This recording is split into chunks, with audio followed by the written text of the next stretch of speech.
Diputado, que nos comente sobre estas coincidencias que hay entre la propuesta del PRI y el PAN en torno a la reforma electoral. ¿Esto allana el camino? Y también la propuesta que dice Mier que les va a hacer de que haya foros sobre la reforma. A ver, hay coincidencias porque también es un tema que no tiene muchas variantes. Entonces, si alguien habla de la representación electoral en la Cámara, pues puede haber una coincidencia. Pero nosotros tenemos 10 puntos muy claritos, unos que tienen mucha distancia con Morena, otros que son muy parecidos a Acción Nacional, como la doble vuelta, que yo creo que puede significar una mayor estabilidad para el país y para los estados, porque la doble vuelta nacional también puede ser en las entidades federativas cuando no se tenga más del 50%. Hoy tenemos gobernadoras y gobernadores que funcionan con el 30% de los votos y entonces no están legitimados. Tenemos diferencias, por ejemplo, el tema de la vicepresidencia, que nosotros creemos que es fundamental, que está en otras democracias, un vicepresidente que se encargue de vigilar y coordinar la política interior, y creo que eso es fundamental, que represente al país cuando el presidente no lo pueda hacer, que si faltare el presidente, pues ocupe su lugar. Hay otro tema que es importante, que es todo lo que estamos empujando para evitar que el narco entre a las elecciones, que es un fenómeno pues actuante. Está el tema de la reducción de la Cámara de Diputados, pero estamos muy distantes de lo que quiere Morena. Morena quiere 32 listas plurinominales. Está el tema que nosotros estamos empujando de proteger al INE, pero ya de una vez por todas ser, digamos que, pues muy honestos en ese tema. Ya nos íbamos con esa doble estructura, las OPLES y el INE, que pagan los estados, pero que no deciden los estados. Es una afrenta a la soberanía de las entidades. Mejor dejemos un solo instituto que haga todas las elecciones. Eso es lo que está en pie. Ahora, parlamentos abiertos, bueno, para eso es la Cámara, para escuchar a todo el mundo. Que estén aquí los grandes actores del mundo electoral, los grandes académicos, y que podamos discutirlo y dialogarlo. Eso no tiene problema. Yo creo que es para bien de México. Pero ¿Es viable, perdón, ¿es viable convocar al Parlamento abierto inmediatamente después de las elecciones del 5 de junio, diputado? Y en su caso, a partir de la experiencia que se tuvo con la reforma eléctrica, ¿qué recomendaría para que estos parlamentos abiertos funcionen y efectivamente se puedan integrar opiniones al dictamen correspondiente? Bueno, el Parlamento abierto eléctrico, a mi juicio, funcionó. Nos dio información para decir no. Pudo haber dado información para decir sí, dio información para decir no. No llegamos a un documento de consenso porque Morena se negó. Morena quería todo o nada. Y eso está permitiendo que sigan los abusos, esa negativa, eso imposibilitó quitarle el costo de la energía eléctrica a los hogares más pobres, eso no permitió que se alentara la electricidad distribuida, que son los paneles solares. Aquí nos pagan por legislar y nos pagan por atender las inquietudes de una gran nación. Entonces, si hay un parlamento abierto, acudiremos y le ponemos la buena fe para que tenga buenos resultados.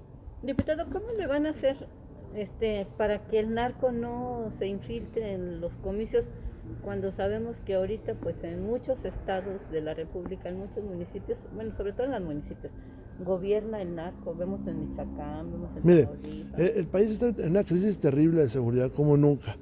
Y lo digo con tristeza, y nos gustaría que el Ejecutivo Federal pues, nos atendiera en nuestras reflexiones, porque esa no es la ruta. O sea, es increíble ver al ejército mexicano cómo es perseguido, por más argumentos que se den, ninguna autoridad puede ser perseguida por los delincuentes. Se tuvo que haber tomado alguna medida, la que generara menos violencia, pero a detener a esas personas. Segundo, en las elecciones hay muchos instrumentos que se pueden poner en juego. Por ejemplo, el Consejo Nacional de Seguridad, que debería funcionar cada mes con los gobernadores y con las autoridades federales, debe tener una sección para temas electorales. Por ejemplo, es importante un observatorio que nos empiece a dar patrones de conducta en las elecciones.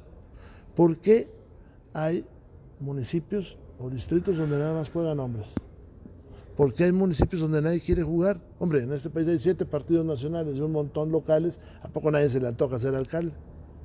¿Qué pasa cuando matan a un candidato? ¿Por qué no se suspende la elección? ¿Qué pasa en aquellas campañas donde el mayor problema del lugar es el crimen organizado? Y nadie habla de eso. ¿Qué pasa con la conducta de ciertos gobernantes que no actúan en contra del crimen organizado?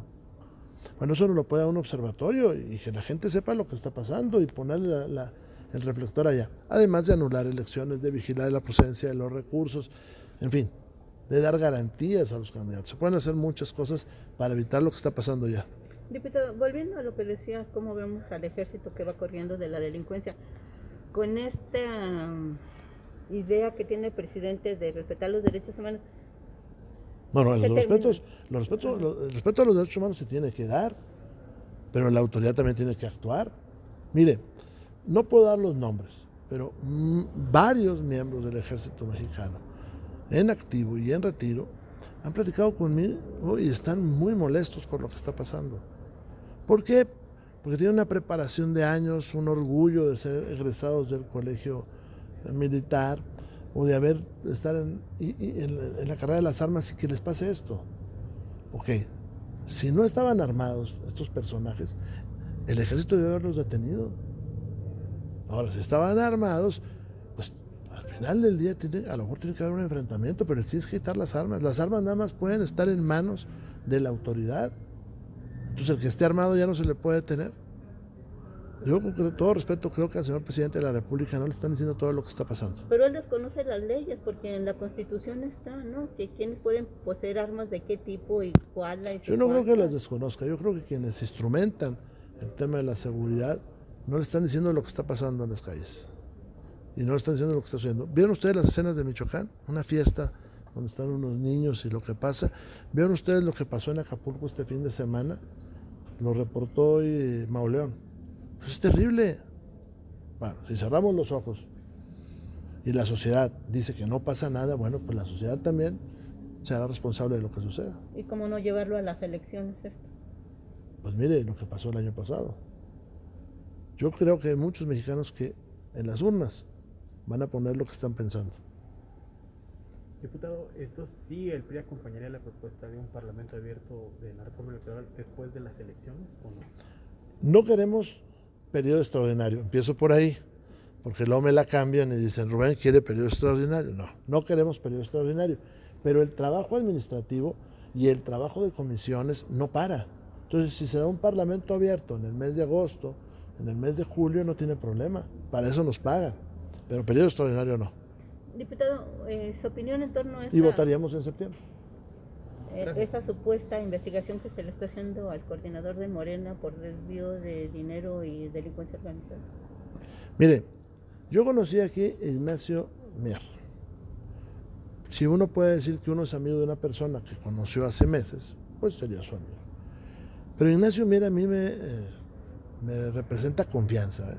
Y somos de partidos distintos y hemos tenido un gran debate. Yo creo que eso es un fuego amigo. Yo creo que Ignacio Mier está muy alejado de eso que lo señalan. Yo en ese tema confío, bueno, en todos, pero confío en Nacho Mier. Y somos de partidos distintos y he sido crítico de cómo se ha conducido Morena. Pero esto que le están haciendo a Ignacio Mier se me hace una bajeza. Se me hace un golpe de ellos mismos, porque seguramente Nacho tiene aspiraciones en una entidad y le tratan de impedir que llegue.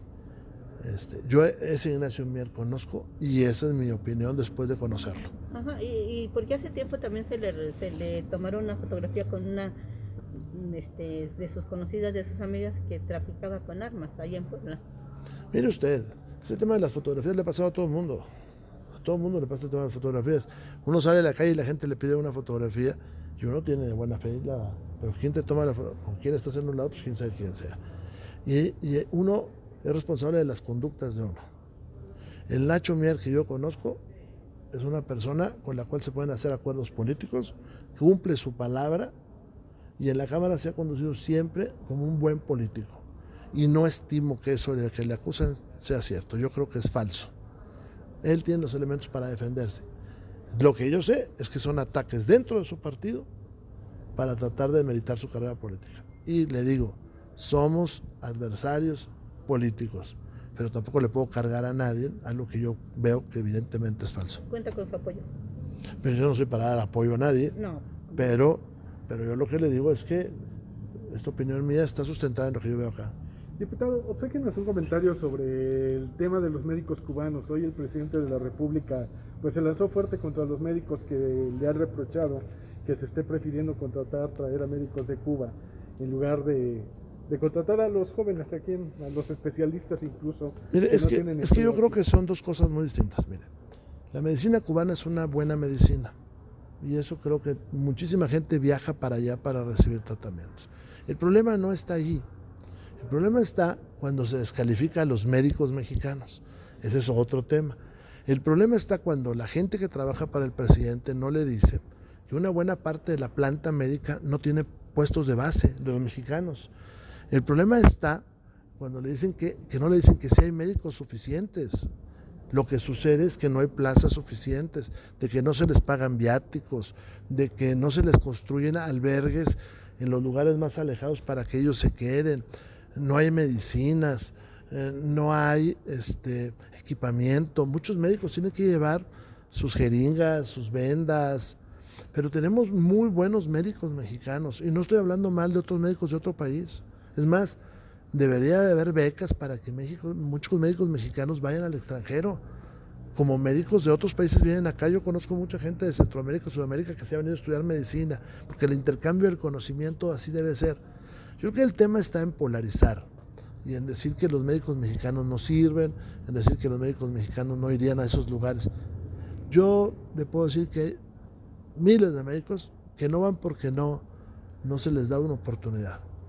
Mi abuelo fue médico de barrio y murió sin seguridad social en una colonia popular de Monterrey, una colonia la Independencia. Ustedes saben qué es la Independencia. Y él atendía hasta sus últimos días a quien iba ahí, y a unos les cobraba y a otros no les cobraba porque no tenían dinero. Bueno, todos esos médicos no tienen seguridad social. ¿Cómo se va a ir un muchacho a la sierra de Chiapas, o a la sierra de Hidalgo, o a la sierra de Puebla, si no hay ni siquiera dónde hospedarlo? Es más, y lo digo, los médicos que van a la sierra de Zacatecas, en la colindancia con Jalisco, ya han sido asesinados. Yo tengo un agradecimiento personal con Cuba, pero eso es distinto. El presidente no está planteando lo de Cuba, el presidente está planteando que los médicos mexicanos no se quieren hacer cargo de la tarea.